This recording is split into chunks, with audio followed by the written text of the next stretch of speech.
Mr. Speaker, I ask unanimous consent to revise and extend my remarks.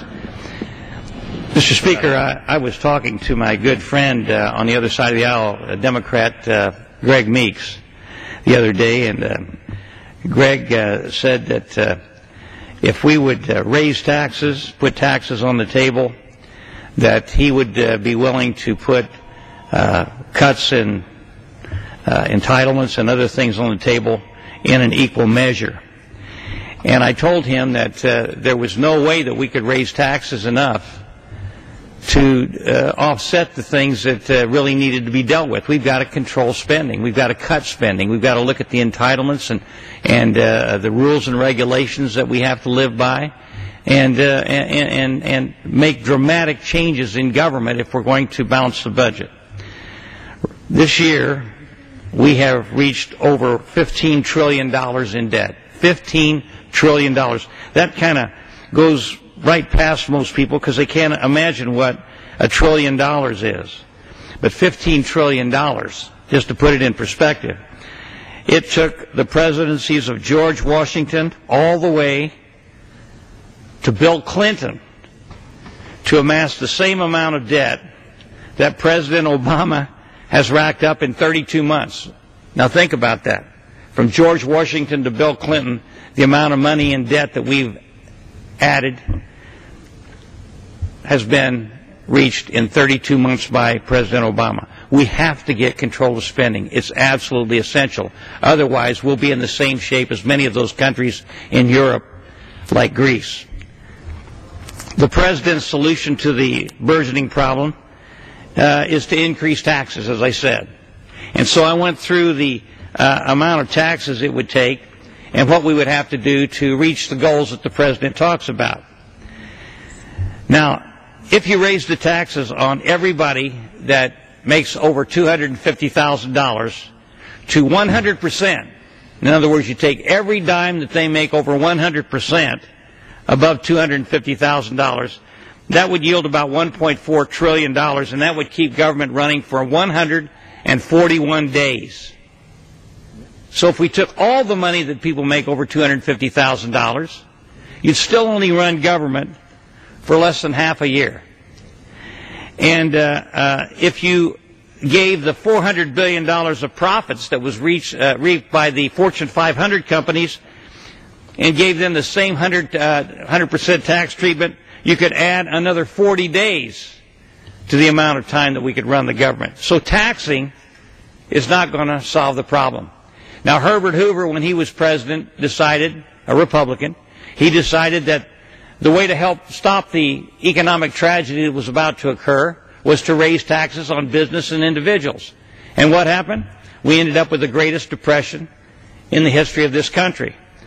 Now, President Obama said the one thing that you don't want to do during a time of recession is raise taxes, and yet that's what he's advocating, and my Democrat colleagues are advocating right now.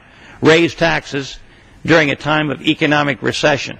And when people talk about unemployment in this country, they say, well, now it's 8.2%. But if you look at the people who dropped off the unemployment rolls and those who are underemployed, the unemployment rate's probably closer to 15%. So the figures we're getting from the administration is really not that accurate. It's extremely important that the administration and my Democrat colleagues here in the House and especially in the Senate take a hard look at where we're going. The projections are over the next 10 years we're going to increase the deficit by at least $1 trillion a year. We cannot afford that. This country will go completely bankrupt. You'll see inflation that you won't believe. Right now the Fed is printing money to cover the expenditures that we're incurring day after day after day. And that money they're using, they're buying bonds with it, treasury bonds. And so that money's not actually being seen in circulation, but the fact is we're increasing the debt by printing money at the Fed on a daily basis. In Europe, the European Central Bank's doing the same thing with the euro. And so this country and the rest of the world's heading toward an inflationary problem that's going to be unbelievable. Now, people say in this country right now we haven't seen any inflation. If you look at the figures that are coming out from the administration, inflation last year went up about 1 to 2%. But they're including in that figure all the new technologies that are taking place. They're not going to the grocery store. I went to the grocery store last week and bought 4 apples, and it cost almost $5. 3 tomatoes cost almost $5. You go to the gas pump today, and my colleague from Indiana, Mr. Pence, talked about that just a few minutes ago. You go to the gas pump today, it's almost $4 for a gallon of gas. So the inflation rate on staples, on things that we use on a daily basis, is probably well over 10%, maybe even higher than that. We don't know. But the administration says it's only 1 to 2%.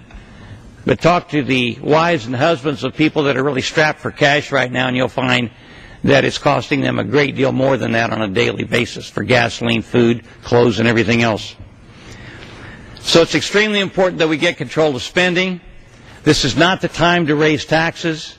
The president has said that himself, especially back in 2008 and 2009. Yet now they're taking a different tack and saying we need to raise taxes. That would be like throwing gasoline on a fire. We should not be raising taxes. We should be addressing the spending side of the ledger, and if we do that, we'll get this country back on the right track. I just got back from Europe. I took a Codell over there to Brussels to meet with the finance people in the European Union, to find out where they're heading. And they're heading in a very difficult direction right now. If Greece goes belly up, it's very likely that you're going to see other countries go belly up. And we have investments in money market funds and bonds that we've purchased in those countries. And if those countries default, it's going to affect the United States as well. And so we need to get our house in order so that we don't end up in the same bailiwick that Europe is in right now that could cause severe economic problems in this country. So, Mr. Speaker, I'll end by saying it's important that we get control of spending. This is not the time to raise taxes. A poll was taken recently by the Political magazine here on Capitol Hill, and 75% of the people in this country that were polled said not to raise taxes. So the people get it. I just hope the White House will. And with that, I yield back the balance of my time.